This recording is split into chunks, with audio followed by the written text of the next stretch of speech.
So let's move to another example, also in chapter 3, also in category equilibrium force. Sketch the free body diagram FBD and find the reaction forces at A and E. Lakarkan gambar rajah badan bebas FBD dan cari daya yang bertindak pada A dan pada E. Kita lihat pada gambar rajah tersebut.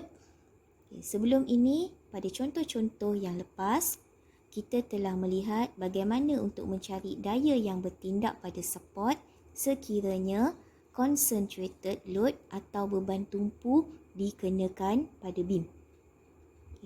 Tapi pada contoh kali ini, kita cuba mengira daya yang bertindak pada support sekiranya diletakkan distributed load, uniformly distributed load, iaitu beban teragih seragam. Perbezaan di antara concentrated load dan uniformly distributed load ialah uniformly distributed load mempunyai panjang daripada permulaan sampai ke hujung. Sebelum kita melakarkan FBD, so kita lihat dulu jenis support yang ada pada beam. So kita tengok pada support A. So pada A disupport oleh pin. So kita telah belajar sekiranya beam tersebut disupport oleh disupport oleh pin, kita akan ada dua arah daya, iaitu arah daya X dan juga arah daya Y. Sama juga dekat E. So disupport by pin. So kita juga ada dua arah daya, iaitu arah daya X dan juga arah daya Y. So setelah kita kenal pasti, bolehlah kita mula melukis.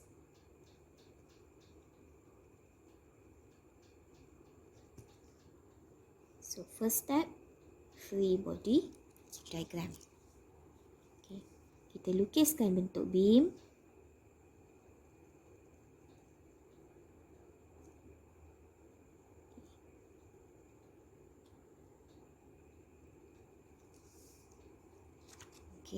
Seboleh-bolehnya beam tersebut cuba gunakan pembaris supaya nampak lukisan awak lebih elok.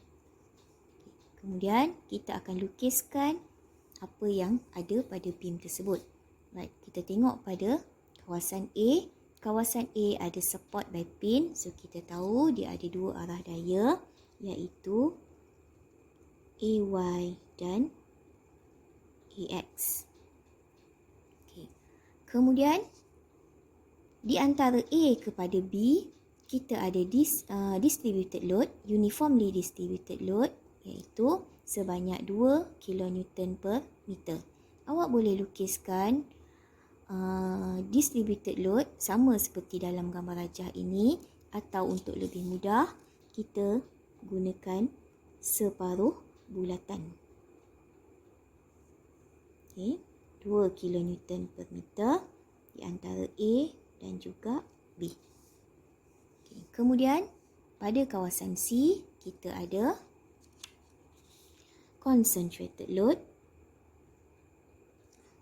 sebanyak 4 kN C. Kemudian di antara D hingga ke E, kita ada satu lagi uniformly distributed load juga sebanyak 2 kN.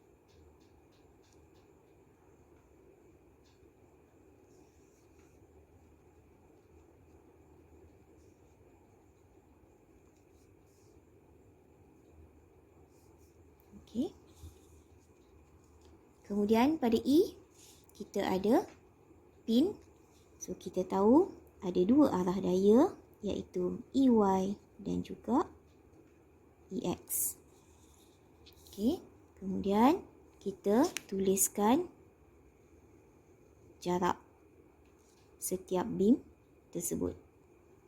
Antara A ke B 2 meter, antara B ke C 1 meter, antara C ke D 1 meter antara D ke E 2 meter. Pastikan awak melukis jarak adalah sama dengan gambar rajah yang diberikan. Okey. So, lengkap free body diagram kita. Alright, second step. So, second step, kita akan cari daya yang bertindak pada kawasan A dan juga pada kawasan E. Okay, seperti biasa, kita akan kosongkan salah satu bahagian, sama ada bahagian A atau bahagian E. Okay, katakan kita kosongkan pada bahagian A. Let's say the total moment at A is equal to 0. Okay. Apabila kita kosongkan A, bermaksud titik rujukan kita adalah di kawasan A. Jadi B akan merujuk A, C akan merujuk A, D akan merujuk A, E akan merujuk kepada A. Okay. Right. So, bila kita dah kosongkan A, kita akan move kepada beban yang seterusnya, iaitu antara A kepada B, kita ada beban sebanyak 2 kN per meter. Okay. So, kita telah mempelajari, kita telah tetapkan sebelum ini, anak panah ke atas adalah positif, anak panah ke bawah adalah negatif. Okay. Sama juga untuk uniformly distributed load, anak panah dia asal dalam gambar rajah adalah ke bawah. Jadi dia adalah negatif. So, negatif 2. Okay. Kemudian, load ini kita akan darabkan dengan panjang load tersebut. Panjang dia, so kita tengok panjang dia adalah sebanyak 2 meter. Okay. Ini adalah panjang.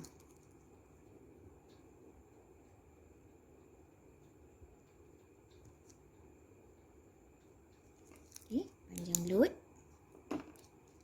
Okay. Kemudian, panjang load tersebut kita akan bahagikan dengan 2. Ini juga adalah panjang load. Kita akan bahagi 2. Sekiranya panjang load adalah 4, so 4 bahagi 2. Okay. So, dalam kes ni, panjang dia adalah 2, so 2 bahagi 2. Kemudian, kita akan tambahkan dengan jarak daripada permulaan load daripada titik rujukan kosong kita tadi, iaitu pada A. So, kita tengok di sini permulaan load kita adalah sama di kawasan titik rujukan kita. Jadi, dia tidak ada jarak. So, jarak dia adalah kosong. So, kita akan tutup kurungan. Okay. So, settle untuk distributed load yang pertama. Kemudian, kita pergi kepada C. Okay, C seperti biasa. Kita tahu anak panah ke bawah adalah negatif.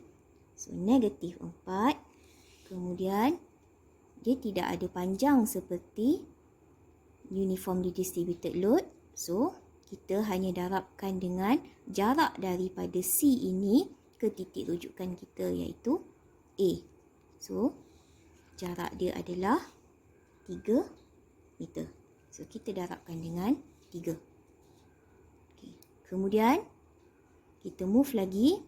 Kita akan jumpa satu lagi uniformly distributed load pada D hingga E, iaitu sebanyak 2 kN per meter. Di anak panah ke bawah, okay, sama seperti gambar rajah. So, dia adalah negatif 2.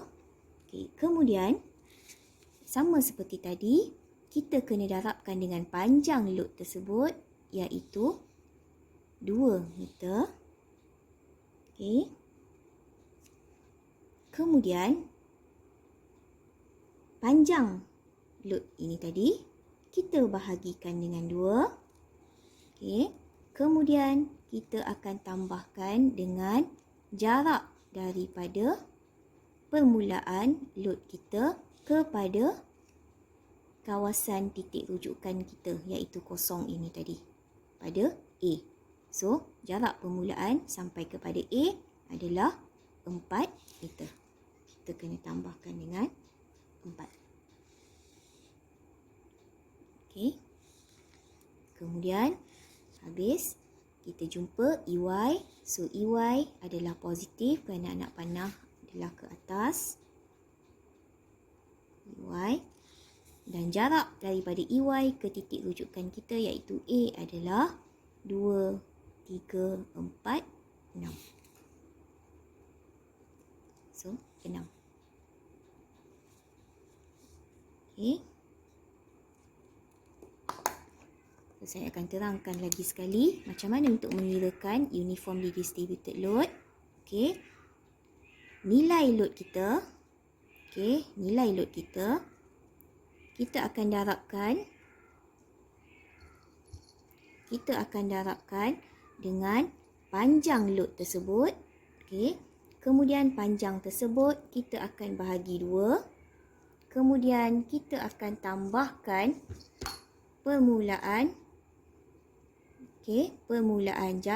permulaan beban tersebut kepada tempat yang kita kosongkan. So, sekiranya tidak ada jarak, so kita letak kosong. Sekiranya ada jarak, kita akan tambahkan dengan jarak tersebut. Okey.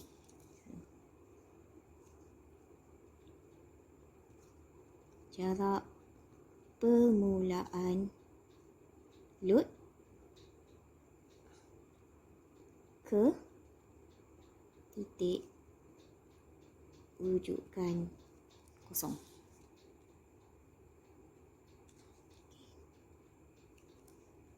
Okey, setelah itu kita boleh mengira. Teruskan mengira. So, kita nak dapatkan nilai EY. So, positif EY darabkan dengan 6.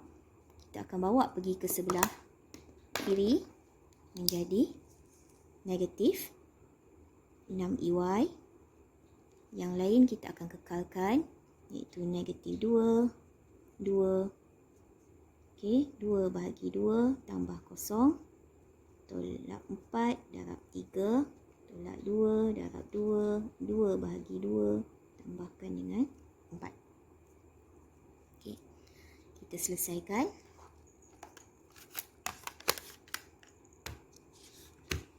Okey. 2 bahagi 2. So, kita buat reverse calculation untuk lebih mudah. So, 2 bahagi 2 adalah 1. Tambahkan dengan kosong. Kekal 1. Okey. Kemudian kita darabkan dengan 2. Okay. Kemudian kita darabkan dengan negatif 2. So, kita akan dapat negatif 4. Kemudian negatif 4 kita darabkan dengan 3, dapat negatif 12. So, kemudian ini. So, kita buat juga reverse calculation. 2 bahagi 2. Okey. Tambahkan dengan 4. Okey. Kemudian darabkan dengan 2. Okey. Kemudian darabkan dengan negatif 2. So, kita akan dapat negatif 20. So, selesaikan. So, negatif 4, negatif 12, negatif 20. Kita akan dapat negatif 36. Okey. So, kita nak dapatkan nilai EY sahaja. So, kita bawakan negatif 6 di sebelah EY. Okey, darab. Kita akan bawa ke arah kanan menjadi bahagi. Negatif 36 bahagi negatif 6. 36 bahagi negatif 6. So, kita akan dapat nilai sebanyak 6 kilonewton. Okay. So, EY kita 6 kilonewton. Kemudian, kita dah dapat nilai EY, kita akan cari pula nilai AY.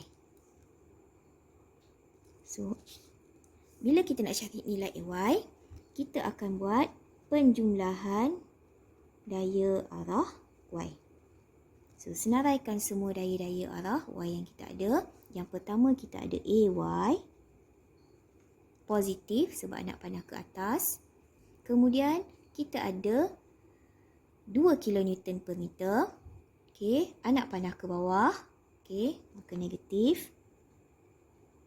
Disebabkan ini distributed load mempunyai panjang, kita kena darabkan dengan panjang. Okey.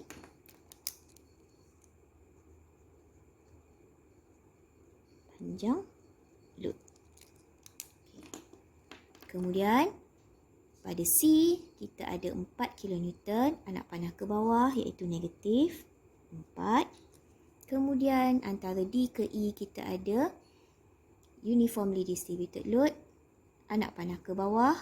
So, negatif 2. Juga mempunyai panjang iaitu sebanyak 2 meter. Okay. Kemudian, kita ada EY, anak panah ke atas, positif EY. Sebelum ni kita telah kira berapa nilai EY iaitu 6. So, positif 6. Kemudian, kita boleh cari nilai AY.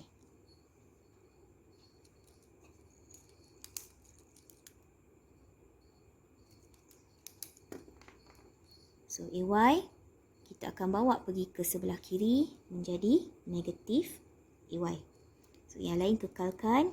So, negatif 2 darab 2, negatif 4, negatif 2 darab 2 tambah 6. Okey, so kita selesaikan. Okey.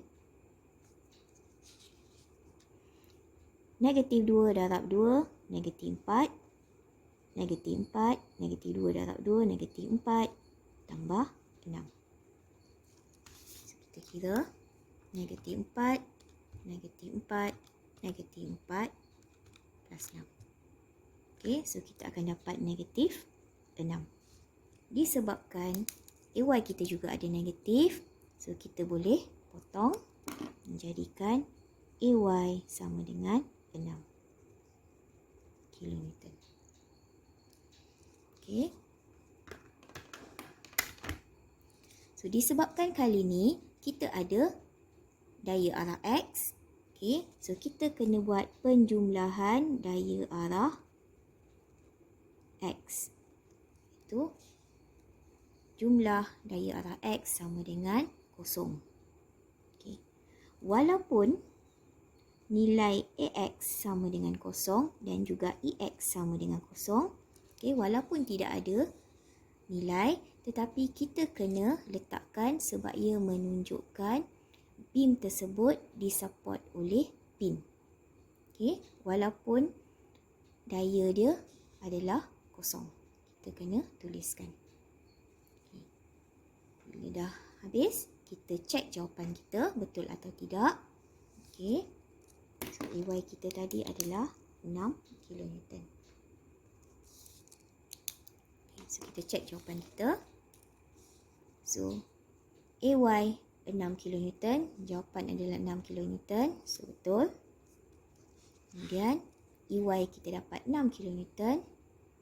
Jawapan kita juga 6 kN. So, betul. Okay.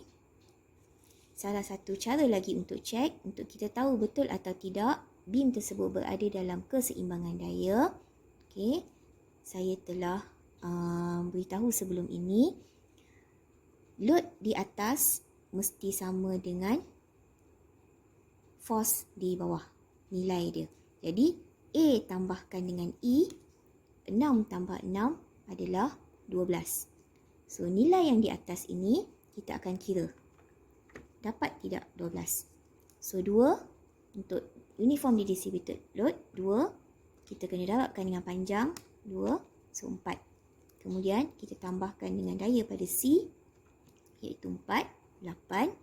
Kemudian, kita akan tambahkan juga dengan distributed load, 2 darabkan dengan panjang iaitu 2.